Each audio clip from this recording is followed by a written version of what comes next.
Friends, ఈ వీడియోని like చేయండి, అదేవిధంగా మీ ఫ్యామిలీ మెంబర్స్కి ఫ్రెండ్స్కి షేర్ చేయండి. దయచేసి అందరూ కూడా సబ్స్క్రైబ్ చేసుకోండి. Thank you very much. Chilli 73కి స్వాగతం. ఈరోజు మనం అరటికాయ కొత్తిమీర కారాన్ని ప్రిపేర్ చేసుకుందాం.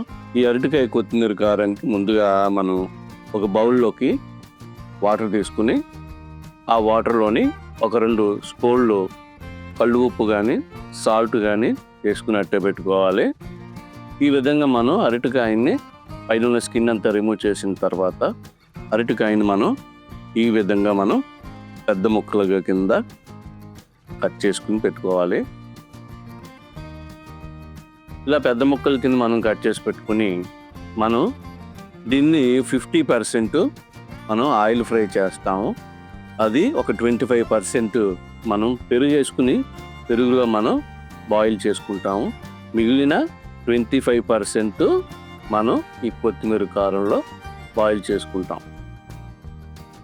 ఈ విధంగా తరిగి పెట్టుకున్నటువంటి అరటికాయ ముక్కలను పక్కన పెట్టుకుని ఇప్పుడు మనం కొత్తిమీర కారానికి 1 స్పూను జీలకర్ర, అదేవిధంగా చిన్న అల్లం ముక్క,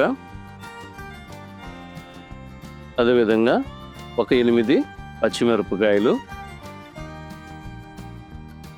దీంట్లో వేరే కారాలు మనం ఏమి వేయం కాబట్టి నేను 8 పచ్చిమిరపకాయలు తీసుకున్నాను. అదేవిధంగా ఇప్పుడు దీనికి కొత్తిమీరని కూడా యాడ్ చేసుకుని దీంట్లో ఒక 2 స్పూన్లు పెరుగు, 1 స్పూను సాల్ట్ వేసుకుని మనం దీన్ని మెత్తటి పేస్ట్ లాగా తయారు చేసి పక్కన పెట్టుకోవాలి.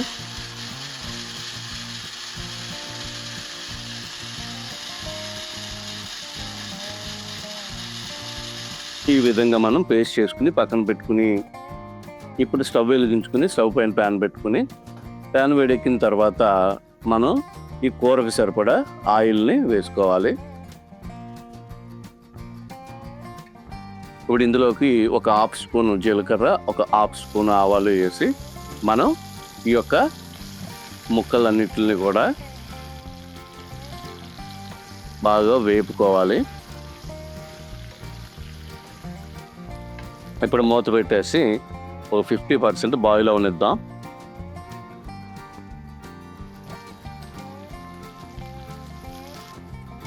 ఇప్పుడు దీంట్లోకి మనం పెరుగు వేసుకుని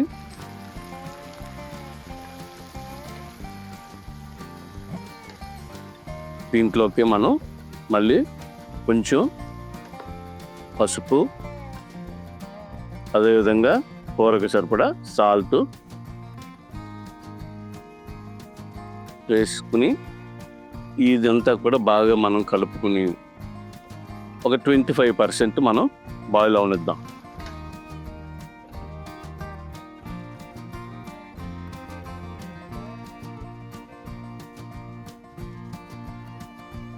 ఇప్పుడు ఇలా బాయిల్ అయిపోయినటువంటి దీంట్లోకి ఇంకా ఒక 25% బాయిల్ అవ్వాలి కాబట్టి ఇప్పుడు మనం ఈ కొత్తిమీర పేస్ట్ని ఇందులో వేసేసుకుని మొత్తం ఈ కొత్తిమీర పేస్ట్ ఈ ముక్కలన్నిటికి బాగా పట్టేటట్టుగా కలుపుకుని ఇప్పుడు మిగిలిన 25% బాయిల్ చేసుకోవాలి.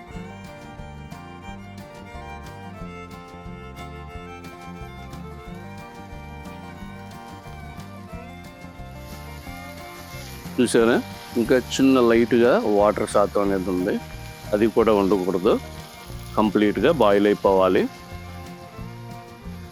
కాసేపు మనం ఇలా విడిచిపెట్టేస్తే ఆ వాటర్ కూడా మనకి ఇంకిపోవడం అనేది జరుగుతుంది.